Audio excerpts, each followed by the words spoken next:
Hello and welcome to Traversing the Transition, looking at kindness and its power to improve mental health and well-being. My name's Claire Wyard and I'm an educational psychologist working for Derbyshire County Council. This video is part of a series of videos entitled Traversing the Transition, which are intended to help adults, so school staff and parents and those working with children, to manage the transition back into school following the lockdown due to COVID-19 in 2020. This video is about kindness and how it can help with mental health and help you manage some of the challenges that might come your way during the transition. As you may know, the Mental Health Week theme this year for 2020 was kindness. And that got me thinking. I thought, well, okay, kindness, that sounds nice, warm, fluffy, but what do they really mean? Do they mean bake someone a cake? Do they mean buy them some flowers? Do they mean just smile at people? I wasn't really sure. Being a psychologist, I like to dig deeper into things. So I thought for this video, I'd maybe dig a little bit deeper into what kindness is and how it can help mental health. What I found was a story of sunshine, rainstorms and rainbows. The sunshine, the 3 reasons why kindness is good. Showing kindness is quite frankly one of the best things we can do for ourselves and others. It makes us feel good, it comes naturally to most of us, and a little bit can spread a long way. The rainstorm. When life gets tough, kindness can go out of the window, pushed out by sadness, stress or negativity brought by the bad things that happen in life. Being in lockdown and the stress brought by COVID-19 is an example of a storm that impacts us all, each in our own way. Then thirdly, the rainbows. They're things that help us cope. If we're kind and compassionate to ourselves first, we can find the resources to do the same for others. In this way, whilst the rain doesn't go away, the sunshine we let in helps to create the rainbows that help make life that little bit better for everyone. So, first let's think about the sunshine.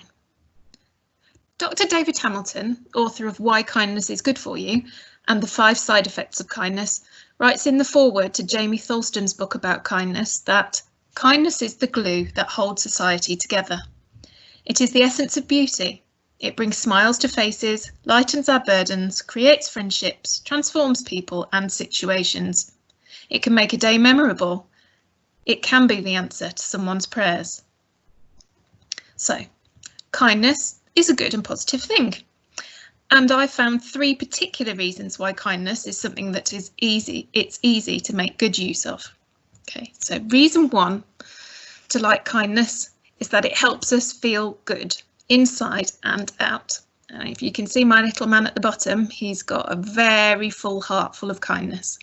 Further in his description in Tholston's book, Dr. Hamilton talks about kindness being a heartwarming experience, referring to the elevation and positive uplifted feelings we feel from being kind, receiving kindness, or from witnessing it.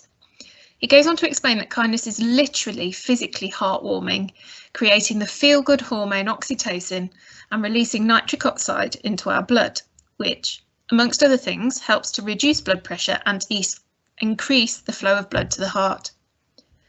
To put this in a different way, Sue Gerhardt showed in her book Why Love Matters that even as babies, our stress response, which is usually due to the flooding of the hormone cortisol, can be tempered by our soothing system, where the chemicals of serotonin and oxytocin, our chemicals of contentment and relaxation, help us to neutralise the negative emotional and physical responses.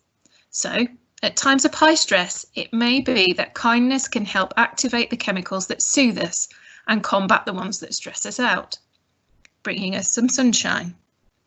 So far, so positive. The second good thing about kindness is that it comes really naturally to most of us. Kindness is something that is built into us as humans.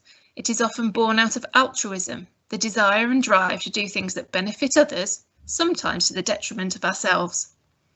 There's evidence to show that the need to be cooperative and maintain positive relationships is so much a part of being human that it's been in our DNA for thousands of years. So, it is really part of the glue that holds society together. In his book, Born to be Good, from 2009, Dr. Keltner illustrates that in looking at human evolution, perhaps it is about survival of the kindest, rather than the more popular interpretation of Charles Darwin's work, survival of the fittest. The third thing that is great about kindness is that it's easy to make use of. A little bit of this kindness glue goes a long way, just like the little man at the bottom of this picture sharing his sunshine with everybody else at the top. We hear a lot of things are contagious these days, but one of my favourite phrases that I've come across in recent weeks is that kindness is contagious too. There is a theory arising out of research from Fowler and Christakis in 2010 that cooperative behaviour such as kindness cascades through human social networks. As explained by Dr. Hamilton in an article entitled The 5 Side Effects of Kindness from 2011, he says, when we're kind, we inspire others to be kind, and it actually creates a ripple effect that spreads outwards from us, our friends, to their friends, and so on. So, as you can see, dripping from my kindness and spreading out in waves, kindness is something positive, it's naturally occurring, and it can easily be done on a large scale. Brilliant! I'm happy, it's warm, it's fluffy, and it's supported by science. So far, so good. But, and there is always a but. As we all know, there's more than just warmth, kindness, and sunshine in the world. Sometimes we come up against the difficult things in life, as you can see on this slide, all of the bad things that come along in their big grey clouds. Sometimes things like the rain, the storms, negative experiences, negative emotions, and all the other hardships that come in life can make things hard to bear. They trigger our stress system, which can leave us feeling overwhelmed, anxious, depressed, or negative. As has been outlined by Dr. Rick Hanson in his book Hardwiring Happiness from 2013, high levels of stress can push us to the red zone or flight, fight or freeze, rather than staying in the brain's green zone, in which you are in an ongoing sense of ease, fulfillment and love, even though you have to deal with life's challenges.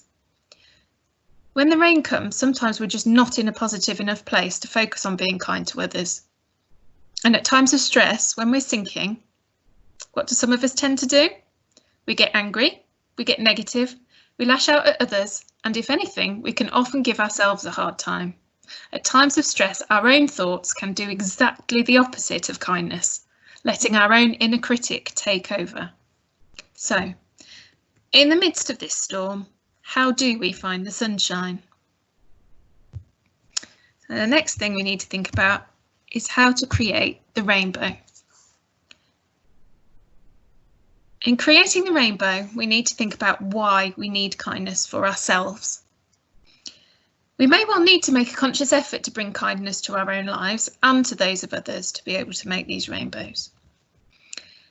In the world of self-help and psychology, the materials I've found tend to look at compassion as a proxy for these types of kindness that we've been talking about.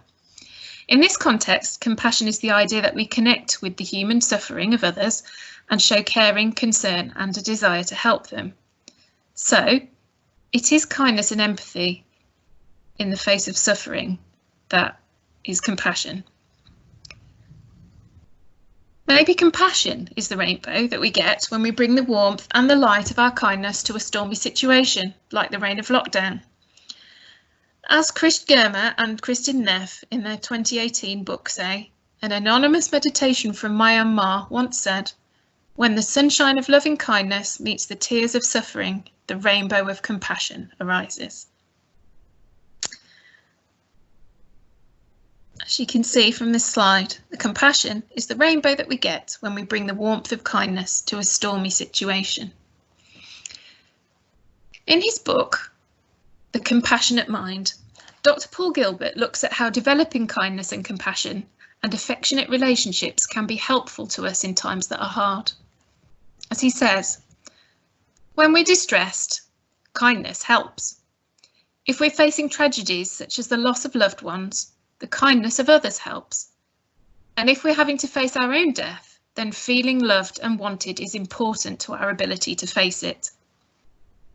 This understanding of kindness and compassion is important, as it provides an argument for harnessing kindness and compassion for the good of ourselves as well as the good of others. At the present time, though, when we've got such limited physical and social contact, and we're even at a distance from those relationships that bring us help and reassurance, how can we harness the kindness that might help? Well, there are a number of researchers and practitioners that can show us how to be kind and compassionate to ourselves as a way of increasing our coping abilities and therefore our abilities to spread compassion and kindness to others. To be able to be there for others, we need to fit our own oxygen mask first, so to speak. So in spreading our kindness and compassion to make our own rainbow, first we need to cultivate our own inner sunshine of self-kindness and self-compassion. So why have I chosen mindful self-compassion as a way to think about kindness? Well, I came to the idea of the practice of self-compassion through the use of mindfulness. In my explanation of the mindful approach to enhancing self-compassion, I'm mainly drawing on the Mindful Self-Compassion programme of Kristin Neff and Chris Germer, as this is the approach I know best. In brief, as is illustrated on the graphic shown on your screen, mindful self-compassion is a research-informed and evaluated approach that is described by its authors as a proven way to accept yourself, build inner strength, and thrive. So, as you can see from the diagram on your screen, mindful self-compassion can be described as having three elements: self-kindness, common humanity, and mindfulness. And in this way, it can sometimes be described as a state of loving, connected presence. I choose to think about it starting with the mindfulness first, because for me, when I do something called the self-compassion break, this is where I start. Mindfulness can be thought of as presence. This allows you to connect with the present and the present moment. It's about learning to notice how your body feels physically and connect this to any emotions you're experiencing without judgment. So, firstly, mindful self-compassion calls for you to just notice how you feel in the here and now. Second, once you've mindfully discovered what your feelings might be, you look at the connection, feeling connected, and this looks at common humanity. This reminds us that any emotions we're feeling, and in particular any suffering we have, is part of being human. In this way, we realise we're not unique or alone. To be human is to suffer, and to suffer is human. This connects us to others and helps us feel less isolated. In other words, having felt the feelings, we then say, it's okay, everyone struggles, it's part of the human condition, and it's completely natural to feel this pain, fear, anger, frustration, or grief. I'm not on my own in feeling this way. The third part of mindful self-compassion involves self-kindness, or the loving part, loving kindness. This is the part where we show ourselves some compassion, kindness, and love to help soothe our pain and suffering. Imagine you were comforting someone you cared for. What would they need? And how would you show kindness and caring for them? What would you say? What would you do? Self-kindness, the loving element, asks us to do this for ourselves. This is showing ourselves love and kindness, using our own words and actions to soothe ourselves and to feel better. This can involve words, for example, it's okay, it's hard to feel this way, you poor thing. Or the use of soothing touch, such as putting your hands over your heart to help yourself feel safe and comforted. Whilst I'm talking about mindfulness and mindful self-compassion as a really positive thing, there is a slight caveat in that the approach isn't for everybody. For example, if you've experienced significant trauma in the past, meditation and mindfulness may not be the approach for you, and it could potentially make things worse. In the same way, I would recommend working with an experienced and qualified practitioner, for example, a psychologist or a qualified mindfulness teacher, for any in-depth mindfulness or self-compassion work, as we all respond differently to it. But if mindful self-compassion is something that appeals to you, then there are a variety of different forms of self-compassion training that have emerged, which you might want to try. Unfortunately, I don't have time to present any of these in detail here, but I have included suggestions for further reading at the end of this presentation if you'd like to know more. You can also get in touch with your school's educational psychologist in Derbyshire if you'd like any more information about how to support kindness and self-compassion work in school, particularly at this time of transition. So, to conclude, we've found out that kindness is great in 3 ways. It helps us feel good, it comes naturally, and it is easily spread. It can be our sunshine. We've also found that kindness and compassion, including self-kindness and self-compassion, can be hard to cultivate and to maintain in stressful situations, including the times that we are currently living through. COVID-19 is a pretty big storm to try to navigate. But in the rain and the darkness of the COVID-19 storm, we can look to kindness and compassion to shine through as a way to bring out the rainbow. And to do this, we need to start with ourselves and self-compassion, because to make sure others are okay, we need to be okay first. And this isn't selfishness, it's not self-absorption, it's good psychology. It's in that spirit that I would like to say thank you for watching, thank you for listening, and I'd like to offer you some loving kindness to help you traverse the transition back into school. Hopefully that will help you help everyone you work with to traverse the transition too. May you be healthy, may you stay safe, and may you find the kindness and compassion you need to get through the COVID storm.